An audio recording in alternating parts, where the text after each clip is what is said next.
نستعين على أمور الدنيا والدين والصلاة والسلام على أشرف الأنبياء المرسلين وعلى آله وصحبه والتابعين وتابعهم بإحسان إلى يوم الدين. أما بعد فقال الله تعالى في القرآن الكريم وهو أصدق القائلين ونحن على ذلك من الشاهدين. أعوذ بالله من الشيطان الرجيم. يا أيها الذين آمنوا اتقوا الله حق تقاته ولا تموتن إلا وأنتم مسلمون. قال أيضا يا أيها الذين آمنوا اتقوا الله وقولوا قولا سديدا يصلح لكم أعمالكم ويغفر لكم ذنوبكم ومن يطع الله ورسوله فقد فاز فوزا عظيما.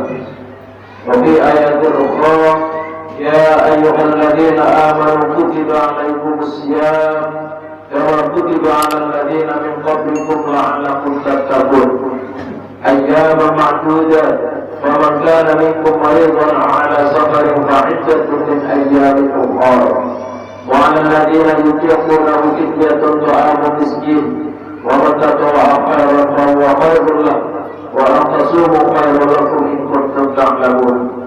شهر رمضان الذي أنزل فيه القرآن هدى للناس وبينة من الهدى والفرقان ومن شهد منكم الشهر فليصمه ومن كان مريضا على سفر فعدة من أيام أخرى يريد الله بكم اليسر ولا يريد بكم العسر ولتكملوا العدة ولتكبروا الله على ما هداكم ولعلكم تشكرون. اللهم ارحمنا بالقرآن. Rasulullah muslimin rahimahumullah.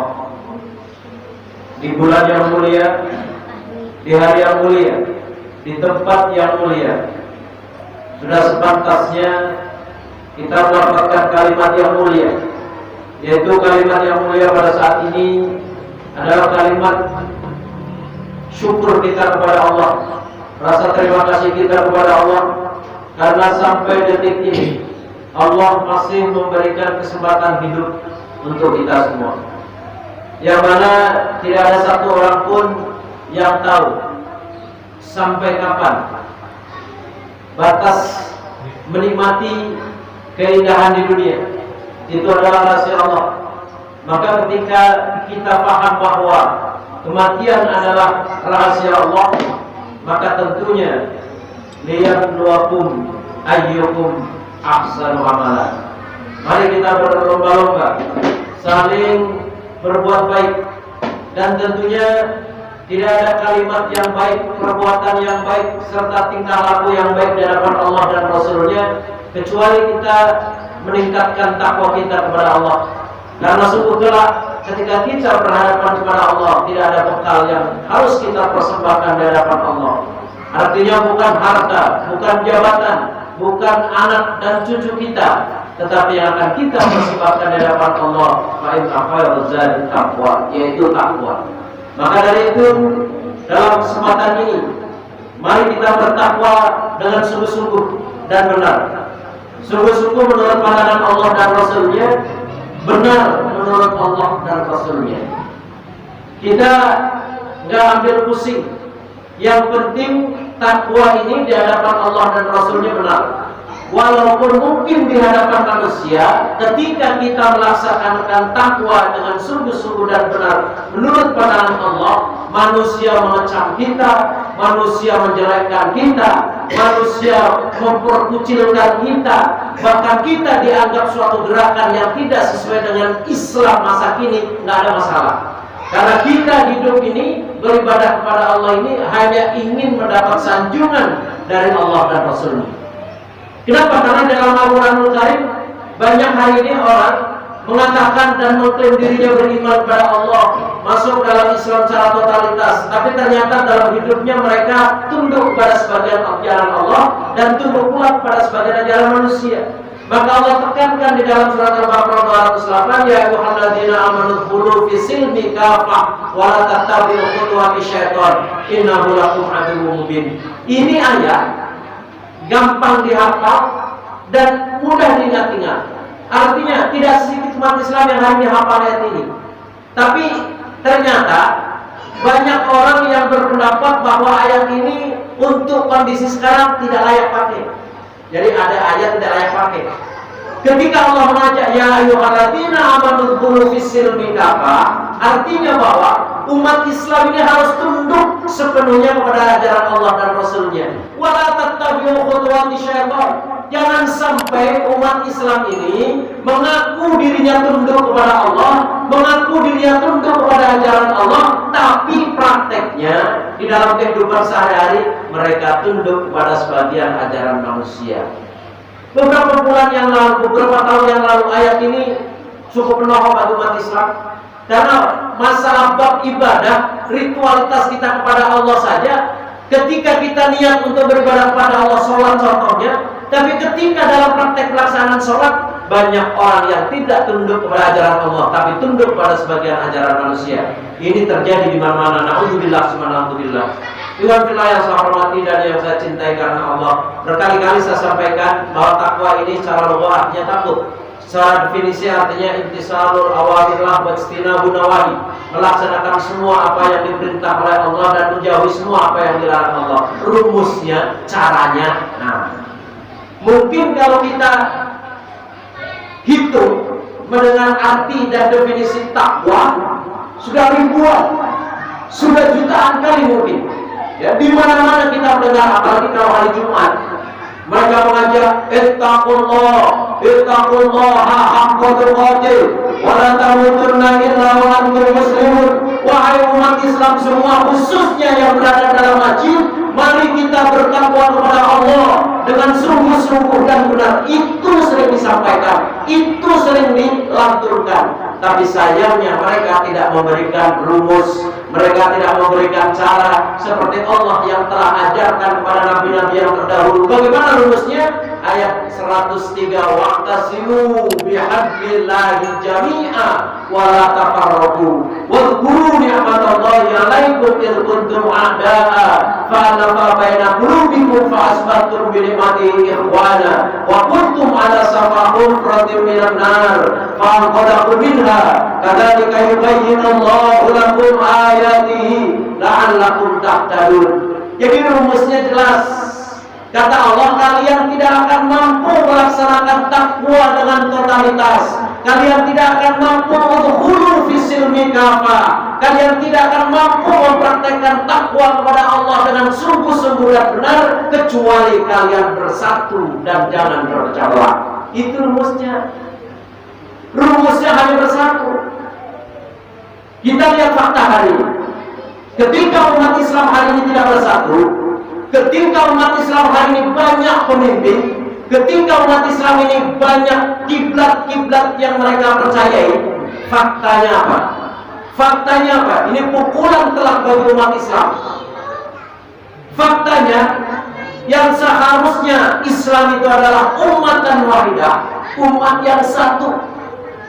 Jadi kalau ikrar awalnya sama, Allahnya satu, Rabbnya satu Allah, Nabinya satu Muhammad, kitabnya satu Al-Quran, kiblatnya sama Baitullah, saudaranya sama, yaitu sesama Muslim. Tapi ini efek karena umat Islam tidak mau bersatu. Faktanya yang terjadi Sabtu Ramadan tidak sama. Ada yang melaksanakan saum diawali dengan hari Jumat, ada yang diawali dengan hari Sabtu, ada yang diawali dengan hari Ahad. Ini yang dijadikan umat hari ini. Mereka mengatakan dengan perbedaan pendapat, khilafiyah adalah rahmat. Jangan pasang dalil ini salah. Ketika ayat itu, dalil itu dipasang, dahulu ayat itu disampaikan, dalil itu disampaikan ketika umat Islam ada dalam satu kepemimpinan. Tapi ketika umat Islam tidak ada dalam satu kepemimpinan, bahwa khilafiyah adalah rahmat, ini faktanya bukan rahmat tapi adab. Mana bisa umat Islam puasanya berbeda-beda dengan hari? Nah, ini kelemahan umat Islam yang harus disadari, sehingga umat Islam wa'tasimu bihablillahi jami'an, sehingga umat Islam bersatu dalam satu kepemimpinan.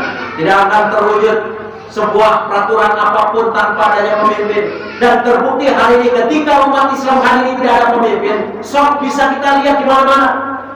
Di akhir-akhir bulan Ramadan ini tinggal segelintir umat manusia yang mau melaksanakan saum. Hanya segelintir orang saja yang hari ini masih mampu mempertahankan puasanya. Kenapa? Karena mereka tidak ada yang tegur dan tidak ada yang memberi sanksi. Tidak sedikit umat Islam yang nanti tidak membayar zakat fitrah. Kenapa? Karena tidak ada yang tegur dan tidak ada yang memberi sanksi. Kenapa hal itu bisa terjadi? Karena umat Islam tidak punya pemimpin. Itu permasalahannya. Nggak merasa berdosa, nggak merasa malu, nggak merasa itu bermaksiat. Kenapa? Karena selama ini yang terjadi, mau puasa mau nggak ada urusan, mau sholat mau nggak ada urusan. Nggak ada yang berani ikut campur. Kenapa? Karena tidak ada pemimpin. Tapi kalau kita hari ini punya pemimpin, luar biasa. Apa kata sang pemimpin, apa kata sang khalifah? Lebaran umat Islam seluruh dunia yang tunduk kepada khalifah, gampang. Maka semua orang yang punya khalifah, puasanya pasti hari Sabtu, kecuali yang khawarij yang tidak mau tunduk kepada khalifah.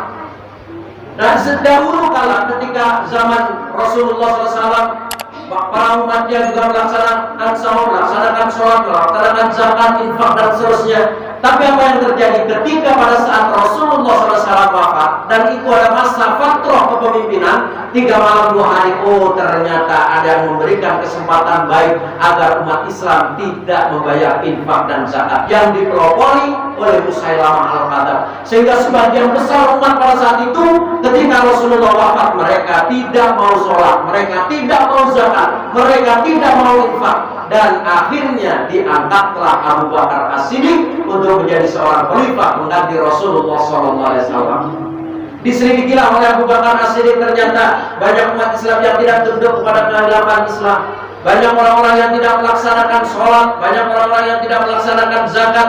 Maka serta-merta pada saat itu Abu Bakar As-Siddiq naik ke atas mimbar, dan dalam khutbahnya beliau menyampaikan, umirtu linnas an uqatil hatta tashhadu an la ilaha illallah wa ashhadu anna muhammadar rasulullah, aqimus shalah wa atuz zakah wa shaumu ramadan wa hajjul baiti man istata'a ilaihi sabila.